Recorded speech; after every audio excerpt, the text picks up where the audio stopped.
Just want to quickly discuss with you a couple of pointers for rescue exercise number 6, which is surfacing an unresponsive diver. So for this exercise, the point here is to give your students some exposure with the options and procedures involved with surfacing unresponsive divers.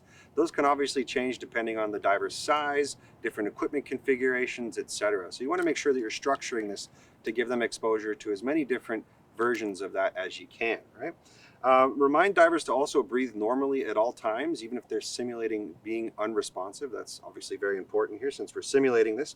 And point out how techniques may differ in terms of approaching and evaluating divers or their positioning, and then what type of buoyancy control they'll use on the way up to the surface, whether that's using their own BCD to bring those both of them up, or to use the unresponsive diver's BCD to bring divers up to the surface that way, right? Even if you're simulating an out-of-air situation, right? So you can switch this up a little bit there to accommodate for different scenarios that you might find an unresponsive diver in. Finally, make sure that this is performed in water too deep in which to stand, but water that's not deeper than 9 meters or 30 feet.